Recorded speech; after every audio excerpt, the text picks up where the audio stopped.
What's good, everybody? It's your boy Agent P of the GLP here to give you guys episode 61 of the Good Look Podcast. Thank you again for listening at the Good Look Pod on all the socials, TikTok, Twitter, Instagram, on my YouTube channel at the Good Look Pod is where you'll be watching this, obviously. So please subscribe, save, retweet, share, all that good stuff for me. Your boy really appreciates it. Let's go ahead and get into what we got for this NBA pod, man. It's been a good 3.5 weeks of the NBA season. A lot's man. It's only been a month, but you feel like you can extrapolate a little bit more than that. But obviously, we got to keep the brakes pumped. We're not even finished with the in-season tournament yet, so let's just pump the brakes on a lot of stuff. But we got to talk while we in the moment, right? So let's talk about what we got to talk about, and that's of course the IST. So some teams are done, and some teams have only played 2 games, which is I think weird scheduling on the NBA's part. I don't know why everyone should be done on one day.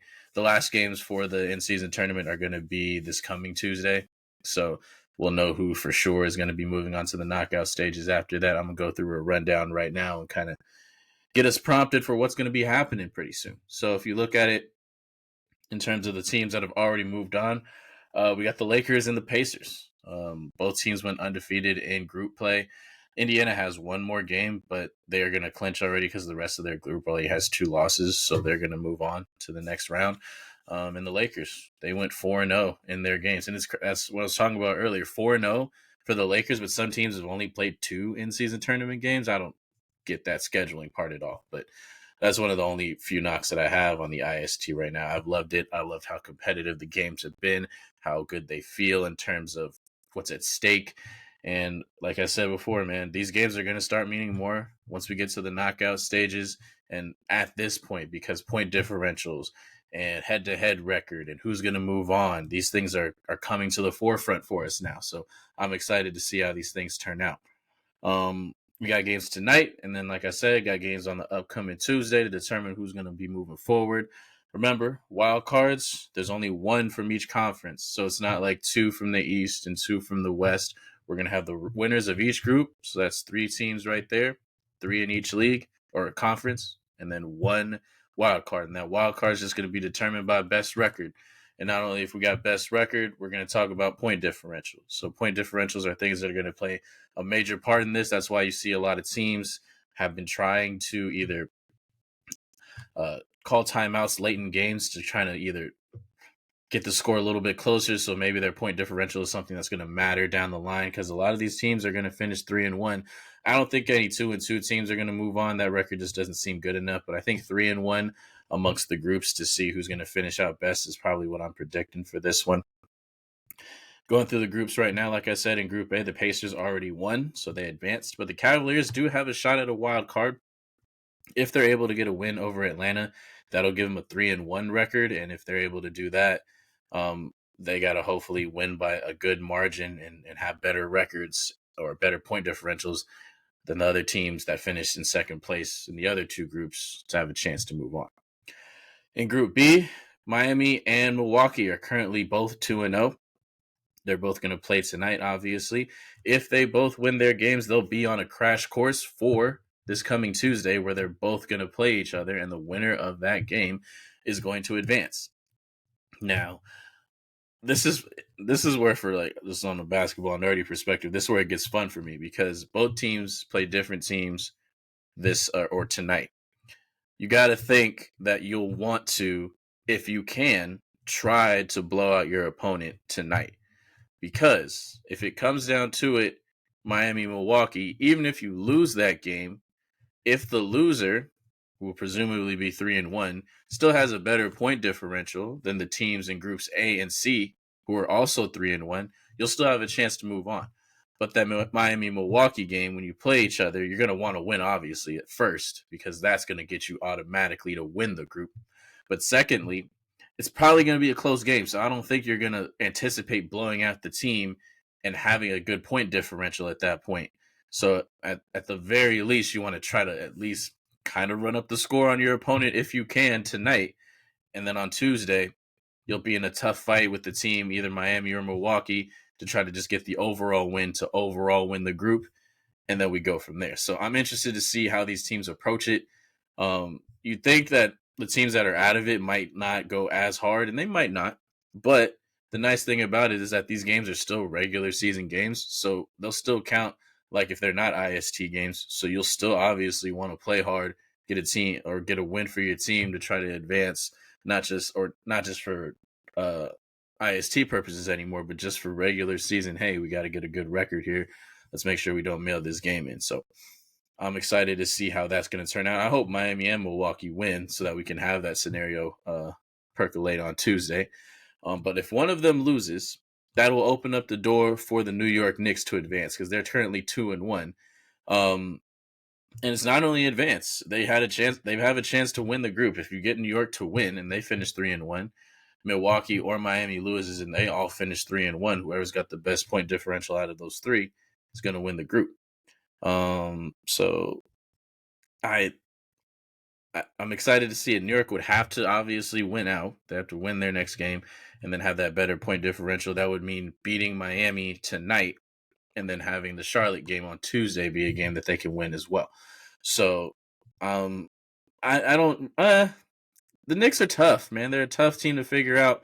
Right now, it's funny. They're top 10 in defense right now, but they're 24th in the league in scoring. It's a weird mix. It's a Tom Thibodeau team. Julius Randle has been up and down as you could possibly be in terms of the analysis of the team. So I'm not sure how they're going to try to. I don't know if they're going to pull it out, but it will be interesting. For Group C, Celtics are 2-0, and if they win out, they're going to win the group. They have the Orlando Magic tonight, and then they'll play the Bulls on Tuesday. Currently, the Magic and the Nets are 2-1. If the Celtics lose to Orlando, that'll give Orlando the inside track to win the group because they'll not only be 3-1 after the overall record, the next tiebreaker, which isn't point differential actually, it's head-to-head record. So obviously Orlando beats Boston. If they win and they're both 3-1, they're going to win the group. Doesn't matter about point differential at that point. So we're going to see. Orlando obviously wants to have a higher point differential. You want to check all your boxes, but the number one thing for Orlando here is to just win. Brooklyn would need to beat Toronto on Tuesday to at least give themselves a wild card chance because they're 2-1 right now. Orlando and Boston both losing would be their only shot at winning the group. Now, it's that same scenario that I gave for Orlando. Orlando loses, they're 2-2, they'd be out of it. And then the Boston Celtics would be 2-1, just like and then Brooklyn would be 3-1. So at that point, we're talking about potential for them to be a wild card. Should that head-to-head matchup come into play. So that's what we're talking about with the point differentials here. In the Western Conference, Group A, the Lakers are going to advance. They went 4-0 in their group. It's kind of funny because these groups got put together in ways that mirrored the regular season records of last year.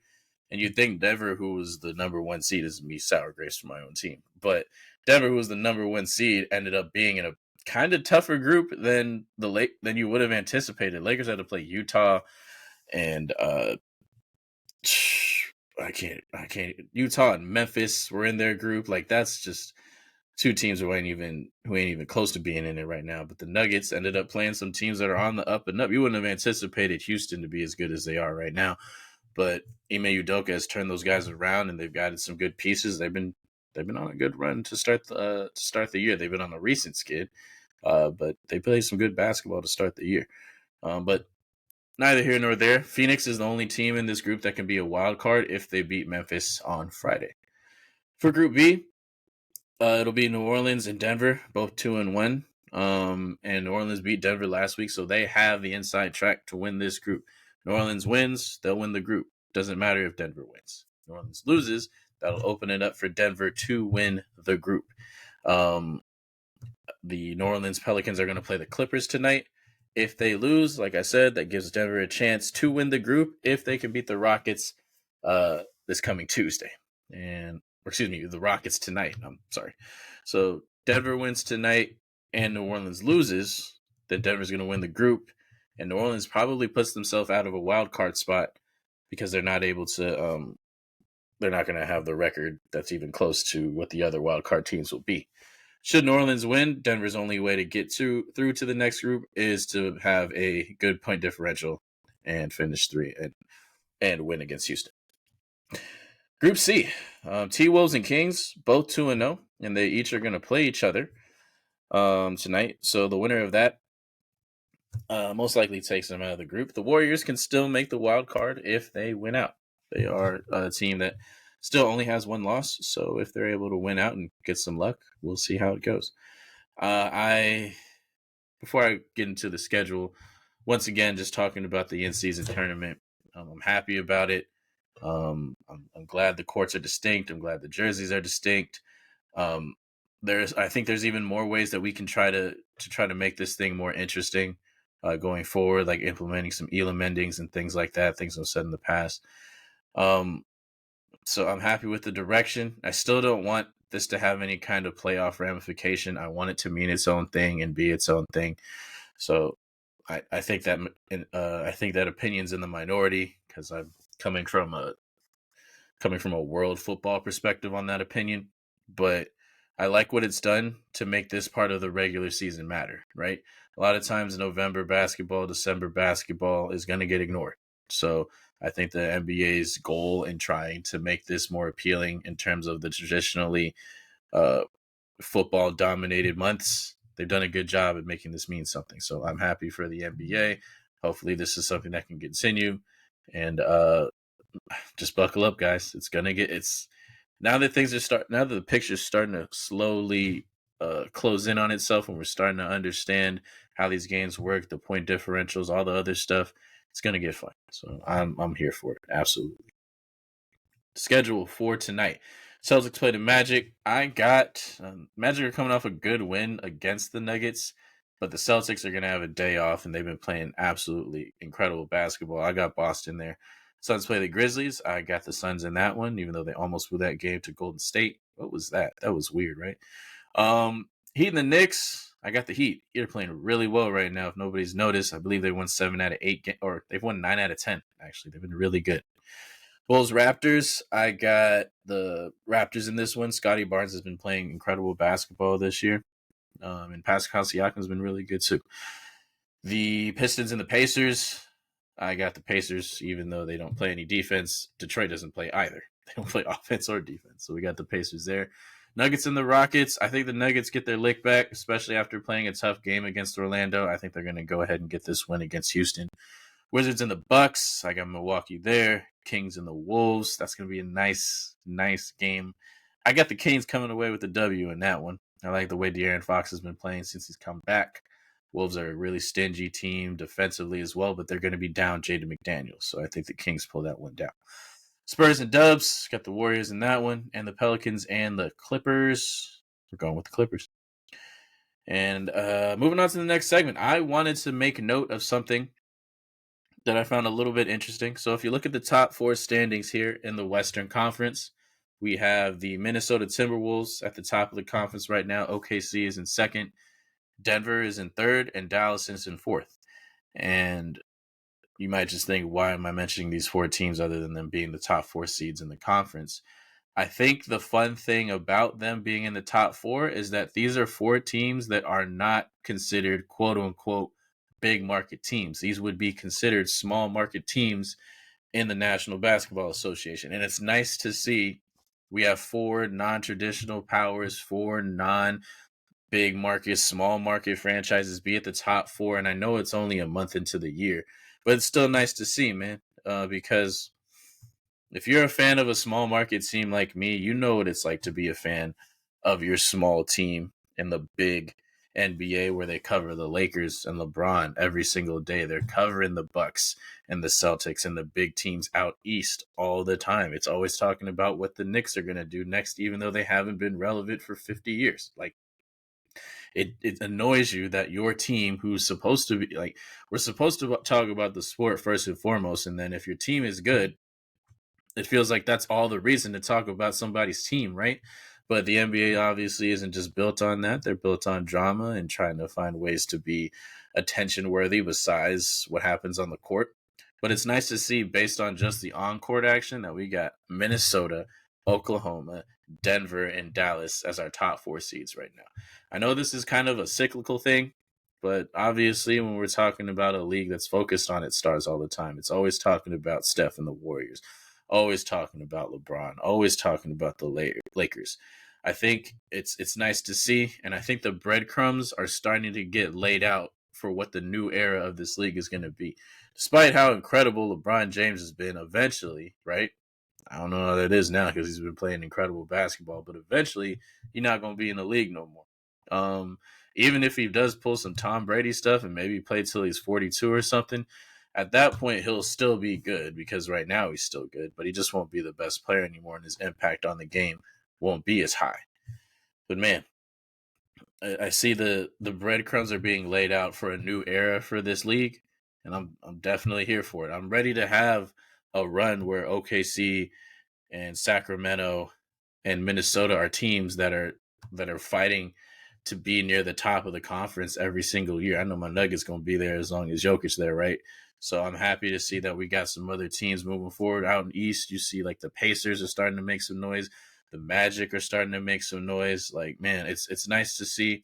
It's nice to see the leaps within teams because we always anticipate things going into the season. We always think one team's going to do bad, one team's going to do good, just based off last year's results. We don't see it really moving forward. Some teams try to do what Houston did, which is hire a new coach, add some new players, and then maybe see what happens. And it's worked to them to some degree. They've been a good team. And then you have teams like Detroit who hire Monty Williams and give him the most money in NBA head coaching history, and they're still trash. So it's always a give and take. You never know what's really going to go on with these teams, but it's nice to see once these teams make the leap, them try to maintain it and stay there, and then see how good they can be moving forward. So I think we're in a good spot, man, for real. Quick special shout out to the Atlanta Hawks and the Indiana Pacers, because what a game that was this week. In regulation, man. In regulation, 157 to 152. Trae Young had 38 and 8. Tyrese Haliburton, who's been close to, if not a all-NBA first-team guard, had 37 and 16. He's been on a tear to start this season, man. And I think anyone arguing that it's hard to not argue that he ain't first team right now because so many guys are performing at such a high level right now. But the way that the Pacers are scoring, being the number 1 offense in the league, and I appreciate Rick Carlisle having this team play this style. You know, defensively, they give it up. They give it up as much as they give. But watching them be entertaining, and if you have League Pass, go ahead and throw on an Indiana Pacer game every once in a while. You're on the West Coast, that's a quick 4:30 game. Get you a couple hours in, only done by 6:30. You good to go, man. And you're going to be entertained because them boys know how to put the ball in the bucket. I love how they play basketball. And even if it's not serving like true winning purposes, because you have to play some defense in order to win in this league. But not every team is in a position to be built that way. Not every team is in a position to win that way. And if you're obviously playing to play and playing to win with the personnel you've been given. So I like that Rick Carlisle has recognized this is what his team is, and he's going to lean into that. And even if it's not a team that wins a title, it's something that's going to be successful for them. And hopefully it's a foundational start for them that hopefully turns into some winning moving forward. And also Trae Young, man. I'm not the biggest Trae Young fan either because obviously he's very inefficient. But I was just thinking to myself with this point the other day. It was so Trae Young, the reason why he's so good is because his playmaking is off the charts. Unfortunately, the way he plays, he doesn't walk the line. He walks over the line when we're talking about drawing fouls and grifting, that kind of style of play, which I don't like either. But the reason why he really isn't a superstar is because of his inefficiency. Shoots 42% from the field. So most nights he'll be able to be a good player because his playmaking is so good. If he was able to become an efficient player, man, you're talking about, even at his size, a superstar level player, right? We're talking a guy who can shoot from range and play make the way that he does, we're talking about an all NBA first team caliber type of player. And I think that's the point that he just has to get to. I know he's small in stature. I know he has a certain kind of play style, but man, you get him to be efficient, and that's not even like a thing to just be efficient. It's really hard to do. It's really hard to be efficient in this league. But if there was a way for them to curtail it to where maybe he doesn't have to take as many difficult shots, that's what they tried to do with DeJounte Murray, right? Not have the ball in Trey's hands as much. It really hasn't come to fruition the way they probably thought it would. But Atlanta's an okay team, and they have their good building blocks. They are also an entertaining team to watch. They can put the ball in the bucket. Onyeka and Kongwu finally getting some PT for them. It's really nice to see that kid is a really good defender. And even though he's a 6'9", player, he's built to be a modern center in this league. So I like seeing him get more time. And they're finally just having some other pieces step up a little bit. I think they're going to hit a wall eventually with this team just because I don't think, obviously, the ceiling isn't where it was like a couple of years ago. I don't know how, I think the years have shown that Eastern Conference Finals trip really wasn't that sustainable. So I'm not that real bullish on the Hawks, but they're a solid team, and they should be able to win some games throughout this regular season. Capping them out as anything other than maybe a 4 seed at the highest is probably as far as I would go with them.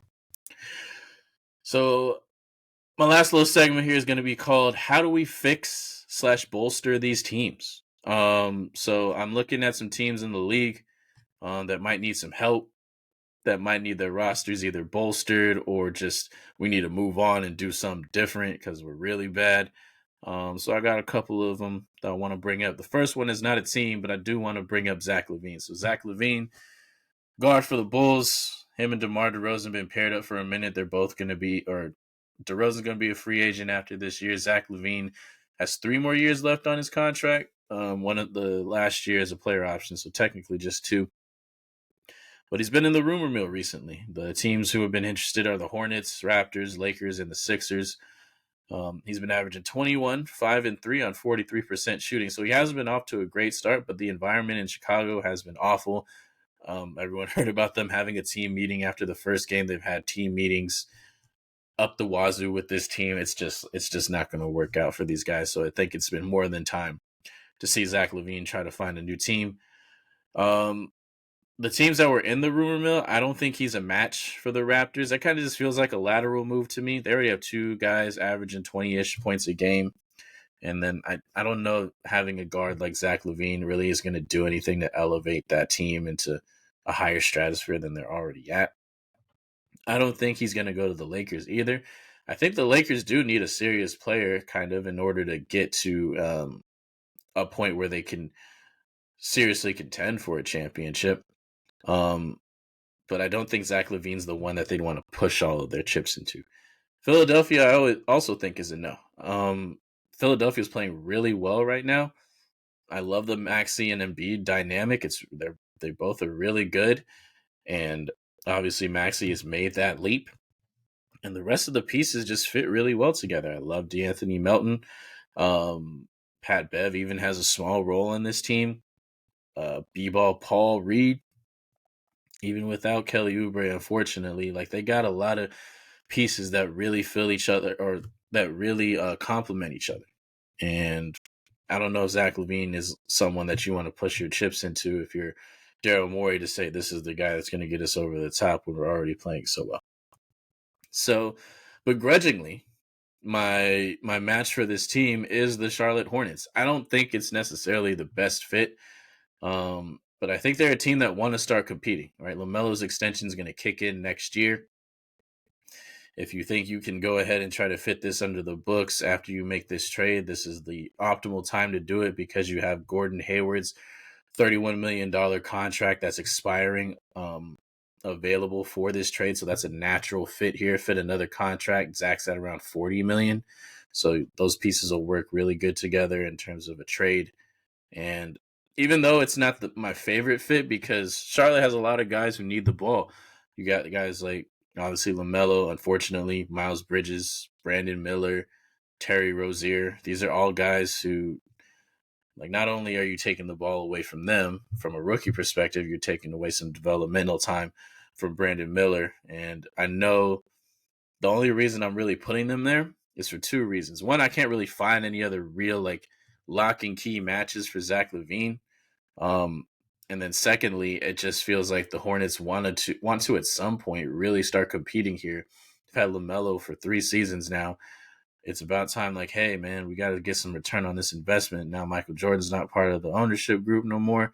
I think they might, if they're desperate, right? This might be a move that they make. And if you do trade for him, you do have to take on his salary, but it's only for 2 more years. He's most likely going to be a free agent after that anyway. So if I'm the Hornets, it's not the best fit for me. But if you're looking to elevate, right, get some more scoring, get some more dynamicism on the wing, he could be a good fit. My Denver Nuggets. So I like a couple of pieces on our bench. Julian Strawther and Christian Brown are two really good pieces, but we need a front court guy, man. I think Zeke Naji has shown that he's good at a couple things. He's good at switching on defense, and he's good at hustling for offensive rebounds, but he's not a good pick and roll player. I'm pretty much playing him out of position anyway, putting him at the 5. But he's not the greatest pick and roll player. He doesn't finish well around the rim. He's not really a patient post player. So in order for this Nuggets team to really solidify that bench, I think they need another big. And the front court guy that I would suggest is Kelly Olynyk. Now, his stats are modest, 8.6 rebounds and 4 assists, but the key to Kelly Olynyk is that last stat, the 4 assists. As a Nuggets fan, we've watched our bench units be pretty trash for the Jokic era, honestly. And it's kind of not their fault. The way that the Nuggets play when they play around Jokic is not only the most optimal basketball in the league, it's also very, very, very hard to replicate. So it's not that much of a shock that our bench, once Jokic sits, is terrible, because you go into playing such Jokic-centric basketball, you're so used to that when you go to what the rest of the league does, which is spread pick and roll kind of basketball, and now it's like, oh, what are we supposed to do here? I don't think it's a surprise, if you paid attention to this team over the years, that the Nuggets, the best bench units they've had have been when they have a big man who can pass and facilitate and play slightly similar to Nikola Jokic. So you're talking about when we've had Mason Plumlee. Plumlee is not a great shooter. He's not a gifted offensive player, but he's athletic and he can actually pass the ball and work from the high post. He was a good backup big for us here in Denver.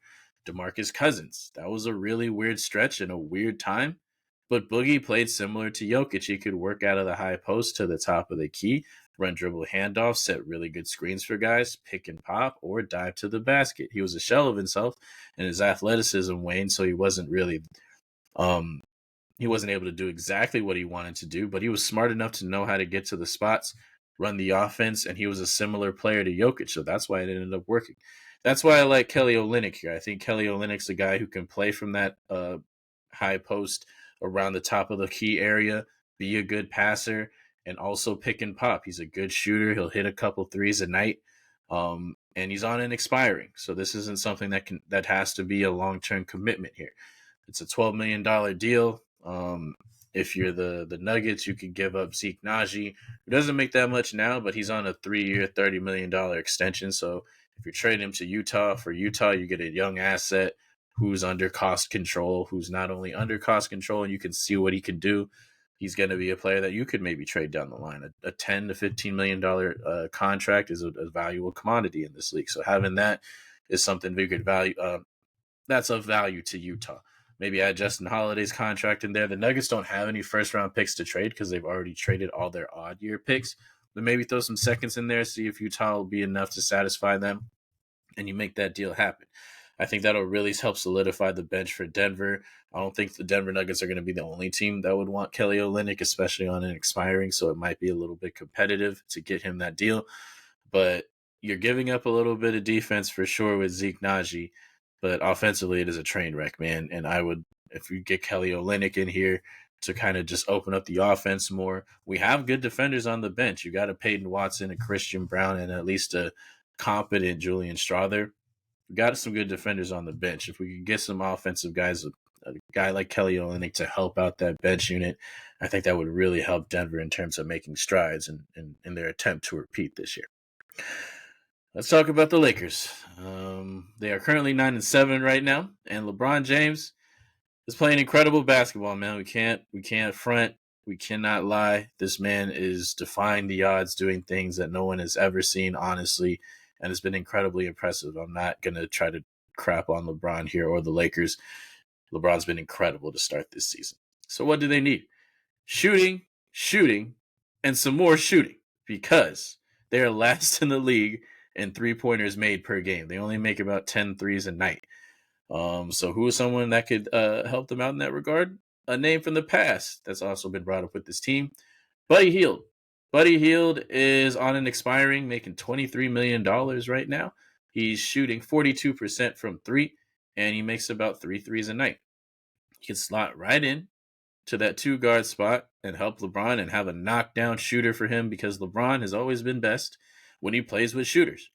Now, my other suggestion would maybe to get a big for this team. Jackson Hayes is but like an actual big to have Anthony Davis play with, because I don't think AD, even though that's his most, like, that's the position he should be playing in the modern NBA, I still think there's a little something to having Anthony Davis play the 4, and having a big next to him that kind of opens up Anthony Davis to be more of the roamer as opposed to just the straight inline rim protector. He's obviously a great straight line rim protector too, don't get me wrong.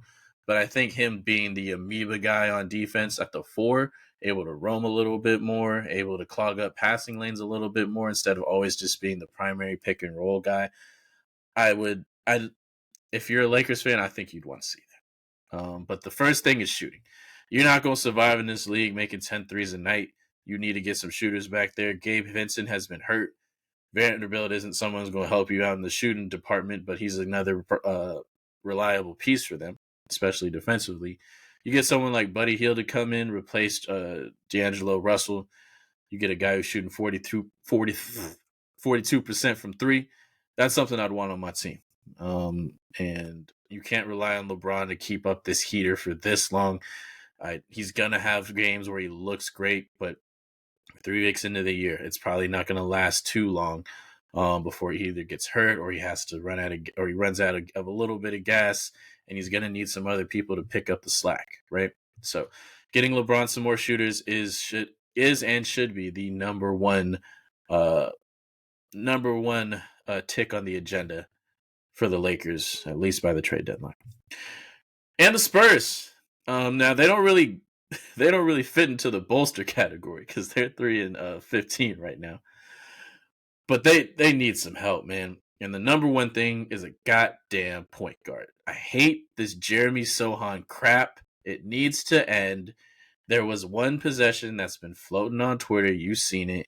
It's where Wemby is literally by himself under the basket, and Sohan is just dribbling up the court with no awareness at all that the tallest man on the court is wide open underneath the basket. Get this man a real point guard. That's enough. All right? Maybe you guys want to get another high pick. Newsflash, it don't matter who you play at the point guard. You're going to have another high pick. The number one priority here is to develop Wemby. And you got to get him a real point guard who knows how to set up the offense and knows how to put things in their proper position. When you see Trey Jones play for them, he does all right. He's not good, but they actually look okay because he's a real point guard. So my suggestion to the Spurs, go get Trey Jones' brother, Tyus Jones. He plays for the Wizards right now. He's on an expiring deal, and his stats do not mean anything in terms of impact for that franchise because they are as unserious as you can possibly be in this league. They are ridiculous. Tyus Jones is a really good point guard. He was one of the best backup point guards in the league for the last couple of years, especially when he was playing in Memphis. Now he's just withering away on a team that's garbage. He could go. The Spurs ain't that much better either, but his impact would help them so much more. He could get guys like Devin Vassell and Keldon Johnson in the right spots, hit Wemby when he needs to be hit. And it would just open up so many more things, man. Plus, he's on an expiring. So, hey, if you want to, it's $12 million on an expiring. If you don't want to break the bank open for him next season, that's fine. Just worry about the development of Wemby for this year. And if you do, you can still have his bird rights potentially and extend him from there. Because Trey Jones is fine. I get it, man. Your brother's better. I'm sorry. Just a better point guard overall. And if they want to start developing I know let me just say, it's coming from a fan perspective, right? Spurs know a bunch more basketball, and Pop knows way more basketball than I could ever fathom. But from a fan perspective, watching this, man, it's getting ridiculous. I hate that Wemby has to deal with this kind of point guard play on this team. Go get Tyus Jones, stop being unserious, and help him develop better. And your song rec, thank you for making it to the end of the podcast. So your song recommendation from me is going to be from an artist named Una Mia. Her song is called Lose You. If you actually go on Spotify, you'll see that the first song for it is a color show. And if you know what a color show is, they're a company based out in Germany. They do these super dope, aesthetically pleasing, like booth live videos of artists doing their songs. And Una Mia's is the first one there. It's on her profile page. It's the first one that pops up is her color show. So really nice R&B popish song. She's got a really nice voice. Make sure you go check her out. Una Mia, Lose You. Thank you guys once again for listening to episode 61 of the Good Look Podcast. I'm your host, Leonard Pinckney, a.k.a. Agent P, a.k.a. LP. And I will be back to give you guys another episode next week. I'm going to be doing once a week. I haven't been not locking into just like Wednesday, Thursday, Friday. Kind of just depends on things shake out. But listen to this on a Friday after your Thanksgiving. Hope you had a happy Thanksgiving with your loved ones and your family. And I hope you get a chance to listen to this one. Make sure you like, rate, share, subscribe. And that'll be it. Thank you for your time. Peace.